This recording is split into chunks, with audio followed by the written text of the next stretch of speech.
दोस्तों आप सभी का बहुत बहुत स्वागत है हमारे चैनल में। इस वीडियो के अंदर अभी हम लोग साइंस एंड विज्ञान इससे रिलेटेड इम्पोर्टेंट 40 क्वेश्चन देखने वाले हैं जो कि आपके आने वाले एग्जाम से railway, group D, NTPC, SSC, UP police और आने वाले सभी प्रतियोगिता परीक्षा के लिए काफ़ी इम्पोर्टेंट है।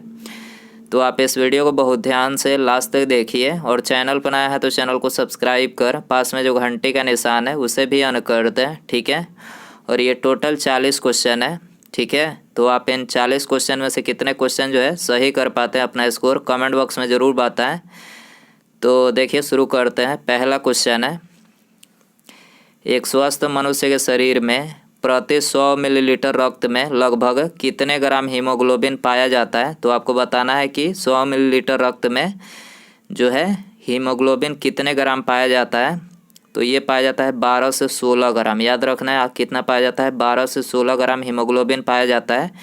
इसके अलावा यदि हम बात करें कि रक्त में प्लाज्मा का प्रतिशत कितना होता है, तो प्लाज्मा का जो प्रतिशत होता है वो होता है 55 से 60% होता है, ठीक है। और प्लाज्मा का 90% जल, 7% प्रोटीन, 0.9% लवण तथा 0.1% जो है ग्लूकोज पाया जाता है, ठीक है। आपको ये भी बातें याद रखनी है। क्वेश्चन नंबर 2 है, सबसे छोटा जीवाणु बैक्टीरिया की लंबाई कितनी होती है। तो बैक्टीरिया की लंबाई आपको बताना है तो 3 से 5 माइक्रोमीटर, ठीक है। याद रखना है आपको 3 से 5 माइक्रोमीटर जो है बैक्टीरिया की लंबाई होती है। क्वेश्चन नंबर 3 है, जीवमंडल की सबसे छोटी कोशिका माइकोप्लाज्मा की लंबाई कितनी होती है। तो माइकोप्लाज्मा की लंबाई बताना है तो 0.3 माइक्रोमीटर। याद रखना है 0.3 माइक्रोमीटर जो है माइकोप्लाज्मा की सबसे छोटी कोशिका की लंबाई होती है, ठीक है। कौन सी क्रिया गैल्वेनाइजेशन कहलाता है।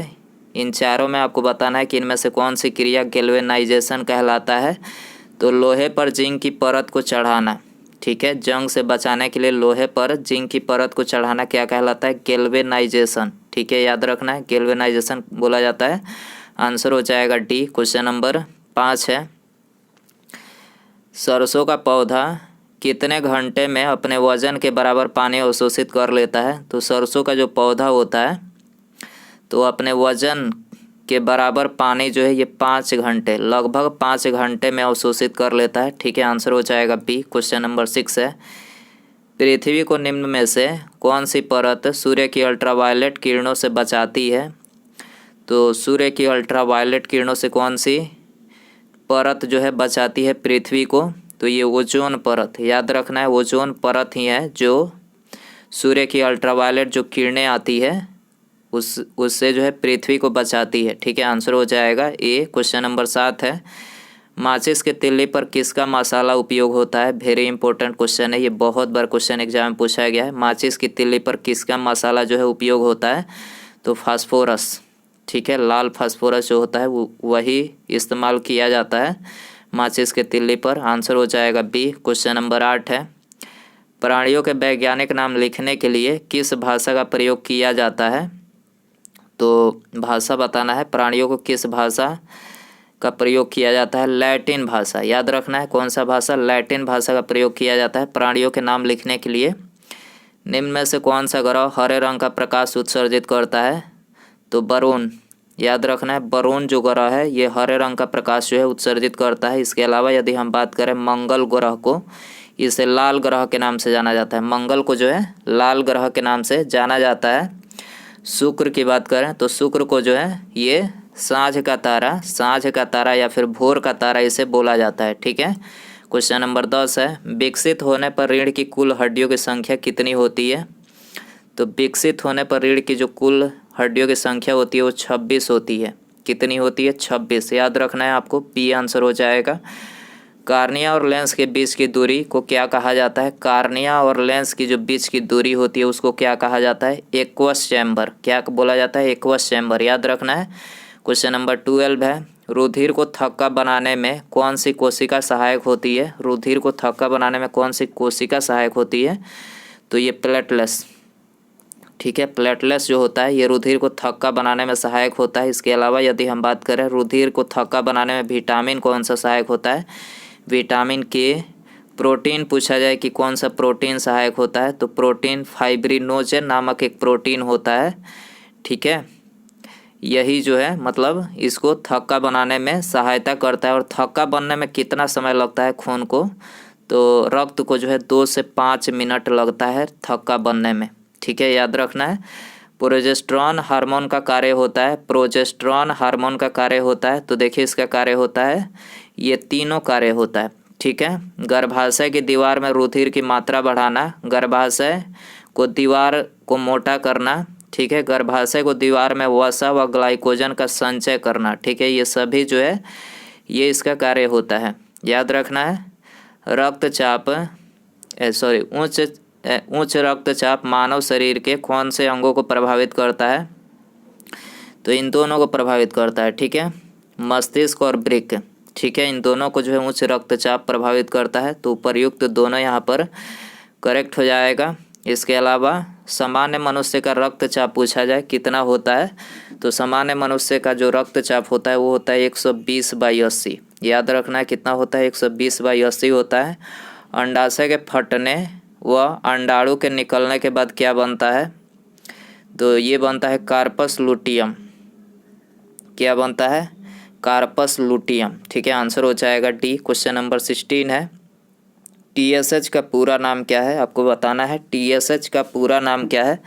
तो देखिए इसका जो पूरा नाम है वो है थायराइड स्टिमुलेटिंग हार्मोन, क्या है, थायराइड स्टिमुलेटिंग हार्मोन जो है TSH का पूरा नाम है, आंसर हो जाएगा डी। क्वेश्चन नंबर 17 है, ऑक्सीटोसिन का स्रावण कहाँ से होता है, ऑक्सीटोसिन का स्रावण कहाँ से होता है, पिट्यूटरी से होता है, ठीक है, कहाँ से होता है, पिट्यूटरी से, सी आंसर हो जाएगा। दोस्तों यदि वीडियो पसंद आ रहा है तो प्लीज़ वीडियो को लाइक ज़रूर कर दें, ठीक है, और दोस्तों में शेयर भी कर दें, ठीक है, यदि कोई आपका दोस्त इन चीज़ों की तैयारी कर रहा है, ठीक है, तो आप उनको भी शेयर कर सकते हैं। और चैनल पर नया है तो चैनल को भी सब्सक्राइब करके बेल आइकन ऑन कर दें, ताकि जब भी मैं वीडियो जो अपलोड करूं उसका नोटिफिकेशन आपको समय से मिल सके, तो इसके लिए चैनल को सब्सक्राइब करना ज़रूरी है।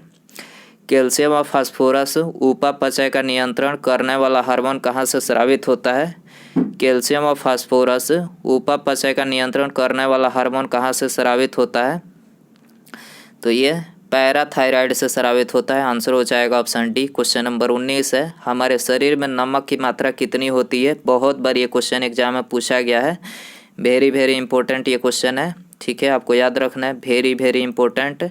तो आप सभी को पता ही होगा 0.4% जो है मानव शरीर में, माने हमारे शरीर में नमक की मात्रा होती है, सी आंसर हो जाएगा। वृद्धि हार्मोन है, वृद्धि हार्मोन बताना है, ठीक है, ग्रोथ हार्मोन जिसे बोला जाता है, तो STH, ठीक है, STH जो है ये वृद्धि हार्मोन है, आंसर हो जाएगा सी। क्वेश्चन नंबर 21 है, यदि किसी सामान्य व्यक्ति को एड्रेनलिन का इंजेक्शन लगा दिया जाए तो उसके हृदय की क्या होगी, गति पहले बढ़ जाएगी तथा बाद में सामान्य हो जाएगी। यदि किसी व्यक्ति को एड्रेनलिन का इंजेक्शन लगा दिया जाए, आपातकालीन ग्रंथि मतलब इसका मतलब इंजेक्शन लगा दिया जाए, तो गति पहले बढ़ जाएगी तथा बाद में सामान्य हो जाएगी, ठीक है, याद रखना है, सी आंसर हो जाएगा। एक गर्भवती स्त्री जिसको बच्चा होने से पहले बहुत दर्द चल रहे हो, उसे बच्चा शीघ्र होने के लिए किस प्रकार का हार्मोन दिया जाए। एक गर्भवती स्त्री जिसको बच्चा होने से पहले बहुत दर्द चल रहे हो, उसे बच्चा शीघ्र होने के लिए किस प्रकार का हार्मोन दिया जाए, तो देखिए उसे जो है जो चिकनी मांसपेशियों को सक्रिय करे, ठीक है, जो चिकनी मांसपेशियों को सक्रिय करे वो वाला हार्मोन दिया जाना चाहिए, ठीक है, आंसर हो जाएगा ऑप्शन ए। क्वेश्चन नंबर 23 है, बहुत से मनुष्यों का चेहरा गोरिल्ला के समान तथा हाथ पैर बड़े होते हैं, इसका कारण क्या है, तो इसका कारण आपको बताना है। तो देखिए इसका कारण सामान्य कारण है, वृद्धि हार्मोन का परिपक्व अवस्था में पहले ही अधिक स्राव, ठीक है, वृद्धि हार्मोन मतलब समय से मतलब आवश्यकता से अधिक यदि स्रावित होती है तो ऐसा ही होगा, गोरिल्ला के समान चेहरा हो जाएगा और हाथ पैर जो है ज़रूरत से ज़्यादा लंबे हो जाएंगे, ठीक है, तो यही इसका कारण है, आंसर हो जाएगा डी। क्वेश्चन नंबर 24 है, बौनापन किस हार्मोन की कमी के कारण होता है, वेरी इंपॉर्टेंट क्वेश्चन है। बौनापन किस हार्मोन की कमी के कारण से होता है? तो थायरॉक्सिन, याद रखना है, थायरॉक्सिन हार्मोन होता है, उसी के कारण से होता है। और एक एसटीएच वृद्धि हार्मोन, ये तो बताया ही है कि एसटीएच, ठीक है, एसटीएच और थायरॉक्सिन, थायरॉक्सिन का ही पार्ट है, ठीक है। आंसर हो जाएगा बी। इसी कारण से जो है मनुष्य में बौनापन होता है, आपको याद रखना है। स्त्रियों में अंडोत्सर्जन सामान्यतः होता है, तो अंडोत्सर्जन जो होता है रजो चक्र के बीच में होता है, रजो धर्म चक्र के बीच में जो है अंडोत्सर्जन होता है। आंसर हो जाएगा ऑप्शन सी। क्वेश्चन नंबर 26 है, कभी कभी गाय या भैंस के दूध निकालने से पहले इंजेक्शन लगाया जाता है, वह होता है, तो वह कौन सा इंजेक्शन? 27 है, वह कौन सी ग्रंथि है जो 7 वर्ष की आयु में समाप्त हो जाती है? तो 7 वर्ष की आयु में हाइपोथैलेमस ग्रंथि जो है समाप्त हो जाती है, ठीक है। एक दुर्घटना में 4 वर्षीय लड़के की पीयूष का अग्रभाग नष्ट हो गया, परंतु लड़का बच गया, आगे चलकर उसे क्या होने की संभावना है? तो देखिए, पीयूष एक ग्रंथि होता है, उसका अग्रभाग यदि नष्ट हो जाता है तो वृद्धि हार्मोन का स्रावन रुक जाएगा, ठीक है। वृद्धि हार्मोन जो होगा उसका स्रावन रुक जाएगा। तो लड़के में यदि कमी देखा जाए तो लड़के की लंबाई अधिक नहीं होगी, यही इसका कमी है। यदि वृद्धि हार्मोन का स्रावन ही नहीं होगा तो लड़के की लंबाई कैसे बढ़ेगी? तो लड़के की जो लंबाई है ज़्यादा मतलब अधिक नहीं बढ़ पाएगी, ठीक है। तो आंसर हो जाएगा सी। क्वेश्चन नंबर, सीरा में इंजेक्शन द्वारा इंसुलिन की अत्यधिक मात्रा देने से किसी व्यक्ति की मृत्यु का कारण हो सकता है, क्या कारण हो सकता है? तो ये हो सकता है रक्त में ग्लूकोज की मात्रा का अत्यधिक घट जाना, ठीक है। सीरा में इंजेक्शन द्वारा इंसुलिन की अत्यधिक मात्रा देने से किसी व्यक्ति की मृत्यु का क्या कारण हो सकता है? तो रक्त में ग्लूकोज की मात्रा का अत्यधिक घट जाना, ठीक है, इसी कारण से जो है मतलब मृत्यु हो सकती है। तो आंसर हो जाएगा बी। क्वेश्चन नंबर 30 है, निम्नलिखित में से कौन सा कथन सत्य है? सत्य कथन आपको बताना है इसमें।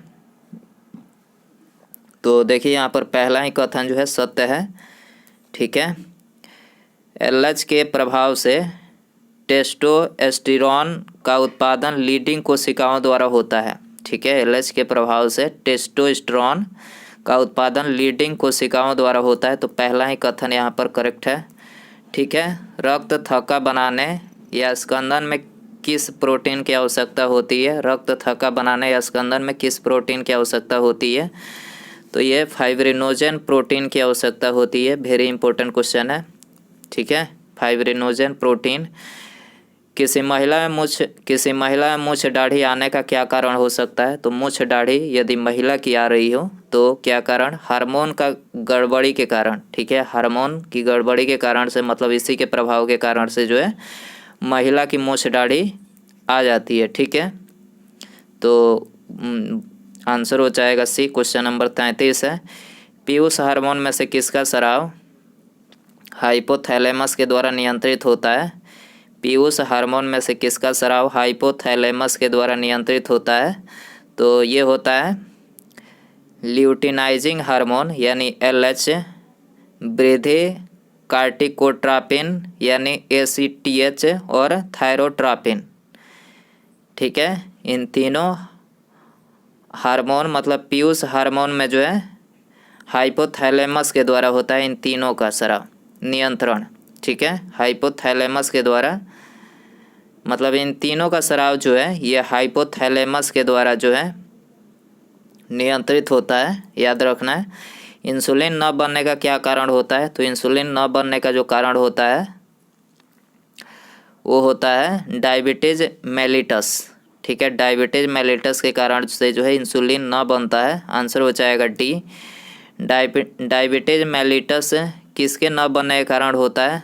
तो डायबिटीज मेलिटस जो है ये इंसुलिन के न बनने के कारण से होता है, ठीक है। आंसर हो जाएगा बी। क्वेश्चन नंबर 36 है, निम्न में से अंतःस्रावी ग्रंथि प्रतिरक्षा से संबंधित है?